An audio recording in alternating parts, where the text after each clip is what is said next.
Welcome to only IAS. स्वागत है आप सभी लोगों का प्रीलिम बूस्टर न्यूज़ डिस्कशन में।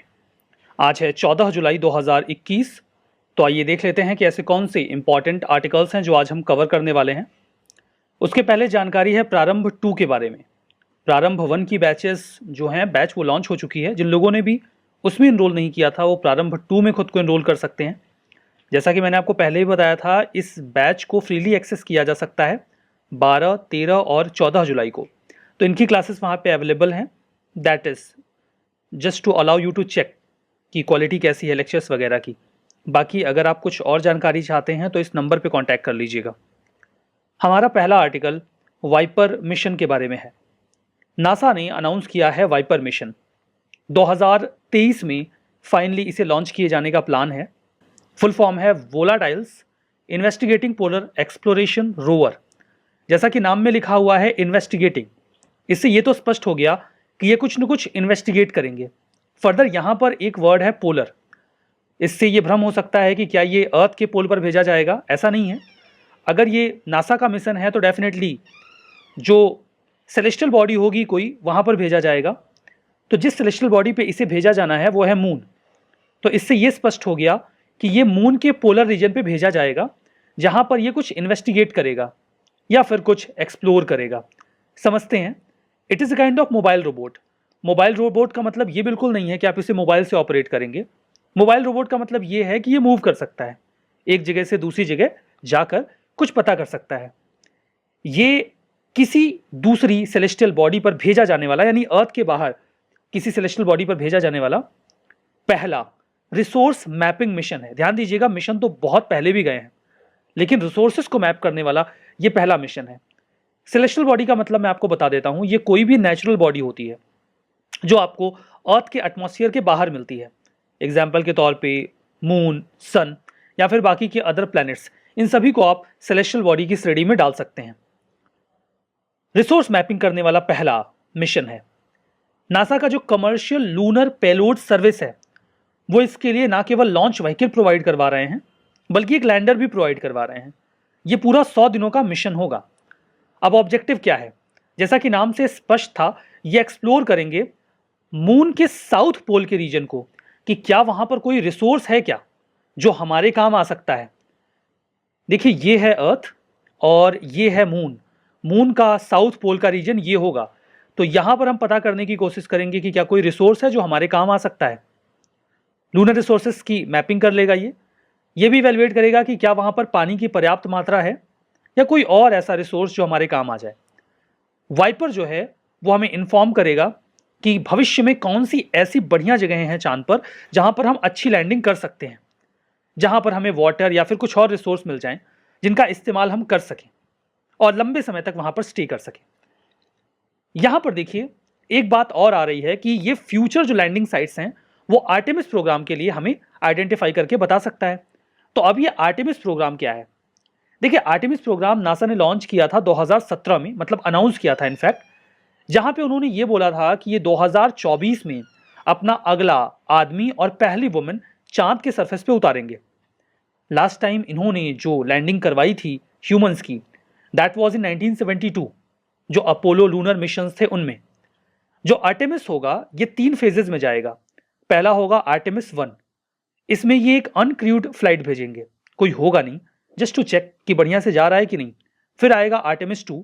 ये जाएगा, देखिए आर्टेमिस 1 जाएगा 2021 में, आर्टेमिस 2 विल गो इन 2023, और उसके बाद आर्टेमिस 3 जाएगा जो एस्ट्रोनॉट्स को लेकर मून के साउथ पोल पे लैंड करेगा, and that will be in 2024। So that was all about VIPER mission and Artemis program. हमारा next article RBI retail direct scheme के बारे में है। आरबीआई ने अभी हाल ही में अनाउंस किया अपना आरबीआई रिटेल डायरेक्ट स्कीम। अब ये है क्या? देखिए, गवर्नमेंट को कई बार पैसे चाहिए होते हैं, तो गवर्नमेंट इसके लिए जारी कर देती है बॉन्ड। लेकिन गवर्नमेंट के पास और भी बहुत सारे काम हैं। इन बॉन्ड्स को मैनेज करने की जिम्मेदारी इसीलिए वो आरबीआई को सौंप देते हैं। कहने का मतलब ये है कि ये जो बॉन्ड्स गवर्नमेंट की ओर से जारी किए जाते हैं, चाहे वो स्टेट गवर्नमेंट हो, सेंट्रल गवर्नमेंट हो, वो आरबीआई जारी करता है। आरबीआई इन बॉन्ड्स को पब्लिक कर देता है। फर्दर इन्हें जो फाइनेंशियल एंटिटीज हैं या फिर बैंक्स हैं वो खरीद सकते हैं। इस पर उन्हें कुछ ब्याज मिलता है। सबसे खास बात कि गवर्नमेंट सिक्योरिटीज में या गवर्नमेंट बॉन्ड्स में जो आप पैसे लगाते हैं वो बिल्कुल सिक्योर्ड होते हैं, डिफॉल्ट होने के चांसेस बिल्कुल नहीं होते। सरकार पैसे डिफॉल्ट नहीं करेगी, वापस कर ही देगी। तो एक सिक्योर इन्वेस्टमेंट होता है। अब दिक्कत की बात यह थी कि एक प्राइवेट इंडिविजुअल यानी कि हम और आप, हम सीधे सीधे गवर्नमेंट सिक्योरिटीज या बॉन्ड्स को आरबीआई से नहीं खरीद सकते थे। बाकी जो फाइनेंशियल एंटिटीज थी वही से खरीदा करती थी, लेकिन हम डायरेक्टली आरबीआई से इन गवर्नमेंट बॉन्ड्स को खरीद सकें, इसीलिए ये RBI retail direct scheme launch की गई है। यहां पर वन स्टॉप सॉल्यूशन हमें प्रोवाइड करवाया जाएगा, जिसके माध्यम से जो इन्वेस्टमेंट है गवर्नमेंट सिक्योरिटीज में, जिन्हें आप शॉर्ट में GSEC बोलते हैं, SECS, यहां पर जो इंडिविजुअल इन्वेस्टर्स हैं वो भी जाकर गवर्नमेंट सिक्योरिटीज में इन्वेस्टमेंट कर सकते हैं। इस स्कीम के तहत जो रिटेल इन्वेस्टर्स हैं यानी कि इंडिविजुअल्स, अभी तक एंटिटीज इन्वेस्ट करती थी, बैंक्स इन्वेस्ट करते थे, अब इंडिविजुअल्स भी इन्वेस्ट कर सकेंगे। वो आरबीआई के पास अपना एक अकाउंट खुलवा सकते हैं। उस अकाउंट का नाम होगा retail direct gilt account, short में RDG अकाउंट। ये अकाउंट जो RDG अकाउंट आरबीआई के पास आपका होगा, इस अकाउंट में आप गवर्नमेंट सिक्योरिटीज की जो भी होल्डिंग्स हैं उनको मेंटेन कर सकते हैं। जो RDG अकाउंट होगा, इसे एक ऑनलाइन पोर्टल के माध्यम से खोला जा सकेगा। जो ऑनलाइन पोर्टल होगा उसके बाद वो आपको एक्सेस दे देगा, किसकी? एक तो जो गवर्नमेंट सिक्योरिटीज की इशुएंस की जा रही है आरबीआई के द्वारा, आप उसे एक्सेस कर पाएंगे। फर्दर जो NDS-OM है, फुल फॉर्म है negotiated dealing system order matching, इसकी एक्सेस भी आपको मिल जाएगी। अब आपके मन में सवाल आया होगा कि ये NDS-OM है क्या? NDS देखिए, निगोशिएटेड डीलिंग सिस्टम, ये एक्चुअली में आरबीआई का एक इलेक्ट्रॉनिक ट्रेडिंग प्लेटफॉर्म है। इसे आरबीआई ऑपरेट करती है। इसका ऑब्जेक्टिव यही था कि जो भी गवर्नमेंट सिक्योरिटीज इशू की जा रही हैं वो फ्रीली और आसानी से जो भी एंटिटीज उन्हें खरीद रही हैं उन तक पहुंच जाएं। पहले क्या होता था कि जो भी गवर्नमेंट सिक्योरिटीज वगैरह जारी की जाती थी, टेलीफोनिक ऑर्डर्स लिए जाते थे, काफी दिक्कत होती थी। तो एक ऑनलाइन स्ट्रक्चर तैयार कर दिया गया, ट्रेडिंग प्लेटफॉर्म तैयार कर दिया गया ताकि ये काम अच्छे से हो सके। उसे ही कहा गया है निगोशिएटेड डीलिंग सिस्टम। तो अगर आपने ये अकाउंट खुलवा लिया, that is retail direct gilt account, तो आपको भी इस आरबीआई के प्लेटफॉर्म की एक्सेस मिल जाएगी, that is negotiated dealing system. तो इस तरीके से आप गवर्नमेंट सिक्योरिटीज को खरीद पाएंगे। अब गवर्नमेंट सिक्योरिटीज होती क्या है? गवर्नमेंट सिक्योरिटीज ट्रेडेबल इंस्ट्रूमेंट्स होते हैं जो सेंट्रल गवर्नमेंट या स्टेट गवर्नमेंट जारी करते हैं। It is a kind of paper. इस पेपर को खरीद के आप गवर्नमेंट को एक अमाउंट दे देते हैं, जिसके बदले में आपको इंटरेस्ट मिलता है, और जब आपका अमाउंट मैच्योर हो जाता है तो वो आपको वापस मिल जाता है। ये गवर्नमेंट के डेट ऑब्लिगेशन को क्लियर करता है कि सरकार के पास कितना उधार है। जो सिक्योरिटीज होती हैं वो दो तरीके की हो सकती हैं, शॉर्ट टर्म हो सकती हैं, लॉन्ग टर्म हो सकती हैं। शॉर्ट टर्म में जो गवर्नमेंट सिक्योरिटीज जारी की जाती हैं उन्हें ट्रेजरी बिल कहा जाता है। यूजुअली इनका जो मैच्योरिटी पीरियड होता है, मतलब ये तो तय है कि वो 1 साल से कम होगा, लेकिन 1 साल से भी कम में कई सारे फ्रैक्शन हो सकते हैं। तो 1 साल से कम ये जो सिक्योरिटीज होती हैं इन्हें ट्रेजरी बिल कहा जाता है। ध्यान दीजिएगा कि ट्रेजरी बिल पर कोई ब्याज नहीं मिलता, रैदर ये डिस्काउंटेड रेट पर बेचे जाते हैं, और जो इनका डिस्काउंटेड रेट होता है वही प्रॉफिट होता है। लाइक जो ट्रेजरी बिल है उस पर अमाउंट लिखा गया है 100 रुपए, लेकिन जब गवर्नमेंट आपको ये देगी तो आपको गवर्नमेंट को केवल 90 रुपए ही देने होंगे, और जब ये मेच्योर होगा तो आपको पूरे 100 रुपए मिल जाएंगे। तो ये आपका बेनिफिट होता है। फर्दर जो लॉन्ग टर्म गवर्नमेंट सिक्योरिटीज होती हैं उन्हें कहा जाता है गवर्नमेंट बॉन्ड्स, या फिर कई बार डेटेड सिक्योरिटीज। इनका मैच्योरिटी पीरियड 1 साल से ज्यादा समय का होता है। सेंट्रल गवर्नमेंट ट्रेजरी बिल और बॉन्ड्स या डेटेड सिक्योरिटीज यानी 1 साल से कम वाला और 1 साल से ज्यादा वाला दोनों ही जारी कर सकती है, लेकिन स्टेट गवर्नमेंट्स 1 साल से कम वाला यानी कि ट्रेजरी बिल्स जारी नहीं कर सकते, वो केवल बॉन्ड्स या डेटेड सिक्योरिटीज ही जारी कर सकते हैं। इन्हें कहा जाता है स्टेट डेवलपमेंट लोन्स। उम्मीद करता हूं आपको यह पूरी स्कीम और एसोसिएटेड इंफॉर्मेशन समझ में आ गई। देखिए, इस संबंध में एक प्रश्न है जो यूपीएससी ने 2018 में पूछा था। पहला स्टेटमेंट था कि जो आरबीआई है वो गवर्नमेंट ऑफ इंडिया और गवर्नमेंट ऑफ इंडिया की जो सर्विसेज हैं उनको मैनेज करती है, लेकिन स्टेट गवर्नमेंट की जो सिक्योरिटीज हैं उनको ये हैंडल नहीं करते। ये पहला स्टेटमेंट था। दूसरा कि जो ट्रेजरी बिल्स होते हैं उन्हें गवर्नमेंट ऑफ इंडिया तो इशू कर सकती है, लेकिन स्टेट गवर्नमेंट नहीं। और तीसरा कि जो ट्रेजरी बिल्स होते हैं ये डिस्काउंटेड रेट में बेचे जाते हैं। तो देखिए, ये दोनों स्टेटमेंट तो सही हैं, लेकिन पहला वाला गलत है। जैसा कि मैंने आपको बताया, स्टेट गवर्नमेंट के जो डेटेड सिक्योरिटीज होते हैं उनको भी आरबीआई ही जारी करता है। तो आंसर होगा सी, यानी कि 2 and 3 ओनली। हमारा नेक्स्ट आर्टिकल कोंगू नाडू के बारे में है। कोंगू नाडू, मे बी ये शब्द आपने सुना ना हो और आप पहली बार इसे सुन रहे हो। डेफिनेटली ये कॉज ऑफ कॉन्फ्लिक्ट बना हुआ है। तमिलनाडु के लोग इसका सख्ती से विरोध कर रहे हैं, क्योंकि उनका ऐसा मानना है कि कोंगू नाडु जैसी कोई जगह एग्जिस्ट करती ही नहीं है। फिर सेंट्रल गवर्नमेंट ने इसका मेंशन क्यों किया? सेंट्रल गवर्नमेंट में अभी हमने देखा कि मिनिस्ट्रीज का फेरबदल किया गया, कई सारे नए मिनिस्टर्स आए। जब उनकी लिस्ट जारी की गई तो उसमें एक जगह पर एक वर्ड इस्तेमाल किया गया। उसमें यह कहा गया कि जो नए मिनिस्टर हैं एल मुरुगन, वो कोंगू नाडु से आते हैं। कोंगू नाडु ये है कहां? मतलब जब कोंगू नाडु जैसी जगह है ही नहीं तो फिर वो आते कहां से हैं? ध्यान दीजिएगा कि कोंगू नाडु ना तो कोई प्लेस है, ना ही कोई इसका पिन कोड है, और ना ही फॉर्मली इसे कोई एज अ रीजन रिकॉग्नाइज किया गया है। हालांकि ऐसा भी नहीं है कि ये इनफॉर्मल रीजन है, नहीं, ये है। जैसे आप कुछ जिलों को, कुछ लोकेशंस को इकट्ठा करके एक नाम दे दीजिए, लेकिन वो नाम इनफॉर्मल है, जिसे लोग आम बोलचाल की भाषा में इस्तेमाल करते हैं, लेकिन इसे ऑफिशियली रिकॉग्नाइज नहीं किया जाता। बिल्कुल वैसे ही कोंगू नाडु एक इनफॉर्मल मेंशन की जाने वाली लोकेशन है, जो कि आपको वेस्टर्न तमिलनाडु में मिलेगी। वेस्टर्न तमिलनाडु का ये जो पूरा हिस्सा है, जो यहां पर रेड कलर में है, इसे कोंगू नाडु कहा जाता है। वर्तमान में इसे फॉर्मल रिकॉग्निशन नहीं है, लेकिन संगम लिटरेचर्स वगैरह में इसका जिक्र हमें मिलता है, इस रीजन का, एज कोंगू नाडु। तमिल लिटरेचर में एंशिएंट तमिलनाडु के 5 रीजन्स बताए गए हैं, मतलब 5 डिवीजन। उसमें से एक डिवीजन कोंगू नाडु था। फर्दर अगर हम संगम लिटरेचर्स को खंगालें तो वहां पर भी कोंगू नाडु को एक सेपरेट टेरिटरी के रूप में मेंशन किया गया है। कोंगू वेल्लाला गोंडर एक्चुअली में एक ओबीसी कम्युनिटी है, जो वेस्टर्न तमिलनाडु के रीजन्स में काफी बड़ी संख्या में पाई जाती है। उन्हीं से इस रीजन को नाम मिला है कोंगू नाडु। जो गोंडर कम्युनिटी है उनका काफी स्ट्रांग होल्ड है इस रीजन में। उनके पास अच्छे बिजनेसेस हैं और कुछ इंडस्ट्रियल हब्स भी मिलेंगे आपको इस इनफॉर्मल कोंगू नाडु रीजन में। ध्यान दीजिएगा, एक शब्द इस्तेमाल किया जा रहा है, इनफॉर्मल। नमक्कल, सलीम, तिरुपुर और कोयम्बटूर, ये सब आपको इसी रीजन में मिलेंगे। तो इसका विरोध इसलिए कर रहे हैं जो भी तमिलनाडु के लोग हैं कि सेंट्रल गवर्नमेंट एक प्रयास कर रही है डिवीजन करने का तमिलनाडु का, वो उसे एक अलग राज्य बनाना चाहते हैं, ऐसे भी आरोप लगाए गए। खैर, सेंट्रल गवर्नमेंट ने इसका सख्ती से विरोध भी किया है कि उन्होंने ऐसा कोई प्लान नहीं बनाया है कि वो कोंगू नाडु नाम का एक अलग राज्य बना देंगे। लेकिन अगर अलग राज्य बनना होता है तो उसकी प्रक्रिया क्या होती है? कोंगू नाडु से अलग हटके बात करते हैं, संवैधानिक प्रावधानों की बात करते हैं। आर्टिकल 3 पार्लियामेंट को एम्पावर करता है कि वो एक लेजिस्लेशन पास करके नया राज्य बना सकते हैं। नए राज्य कई तरीके से बन सकते हैं।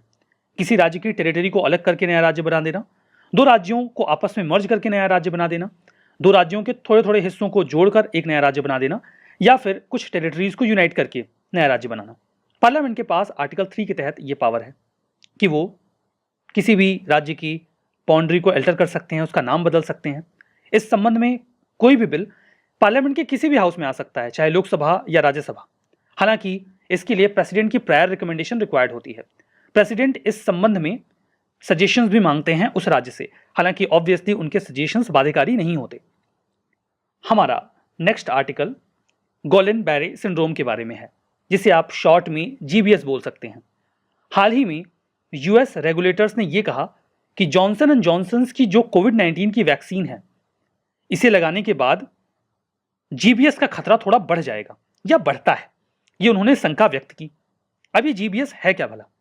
आपने एक गाना जरूर सुना होगा, दुश्मन न करे दोस्त ने वो काम किया है, जिंदगी भर का गम हमें इनाम दिया है। इस गाने को आप इस बीमारी से बिल्कुल रिलेट कर सकते हैं। जैसा कि हम सभी लोगों को पता है कि जो हमारे बॉडी का इम्यून सिस्टम होता है वो हमें जो एक्सटर्नल पैथोजेंस हैं उनसे बचाता है, लेकिन इस बीमारी में ऐसा नहीं होता। इस बीमारी में जो हमारा खुद का इम्यून सिस्टम है, जो हमारा दोस्त है, वो हमारे खुद के नर्व सेल्स को अटैक करने लगता है। ध्यान दीजिएगा कि ये बीमारी ना तो एक से दूसरे व्यक्ति को फैलती है और ना ही वंशानुगत है। सामान्यतया ये 50 साल से अधिक उम्र के लोगों में देखी जाती है। कॉजेस की बात करें तो इसका कारण क्या होता है, मुझे नहीं पता इसका क्या कारण होता है। इनफैक्ट क्लियर ही नहीं है कि इसका कारण क्या होता है, सिर्फ अंदाजा लगाया जाता है। और अंदाजा ये लगाया जाता है कि जीबीएस के मोस्ट ऑफ द केसेस में ऐसा देखा गया है कि उस व्यक्ति को पहले कोई इन्फेक्शन हुआ होता है और फिर जीबीएस की प्रॉब्लम आ जाती है। ये इन्फेक्शन बैक्टीरियल या वायरल दोनों प्रकार का हो सकता है। ऐसा भी कहा जाता है कि कुछ प्रकार की वैक्सीन को लेने के बाद या फिर सर्जरी के बाद भी जीबीएस का खतरा बनता है। सिम्टम्स की बात करें तो देखिए, जो ये सिंड्रोम है ये हमारे पेरिफेरल नर्व्स को अटैक करता है, अफेक्ट करता है, जो हमारे मसल की स्ट्रेंथ को कंट्रोल करते हैं। जो हमारी नर्व्स होती हैं उनके ऊपर एक लेयर पाई जाती है, इस लेयर को कहा जाता है मेलिन।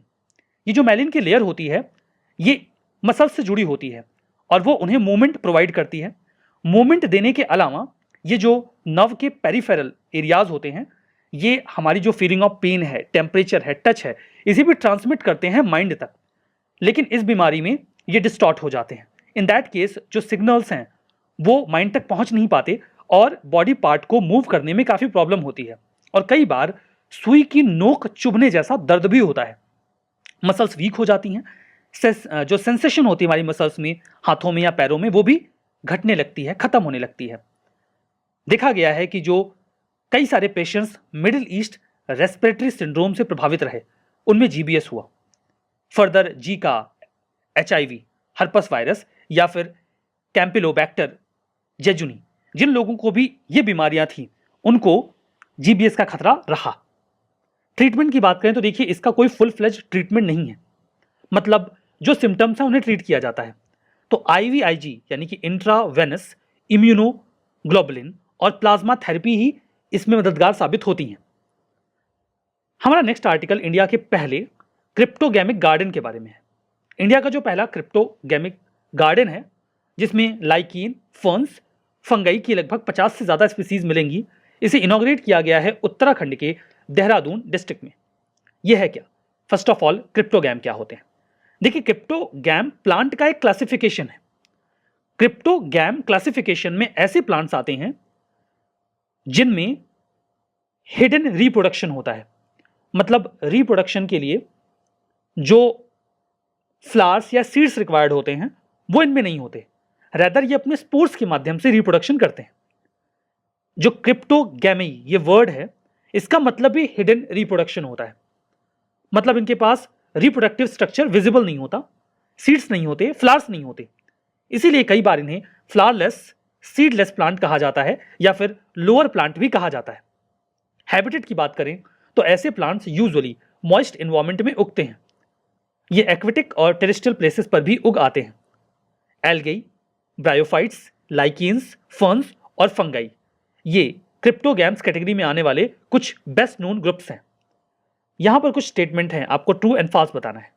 वाइपर मिशन ये पहला रिसोर्स मैपिंग मिशन है इसरो का किसी अन्य सेलेस्टियल बॉडी पर। इंडिया का पहला क्रिप्टोगैमिक गार्डन उत्तराखंड के देहरादून में।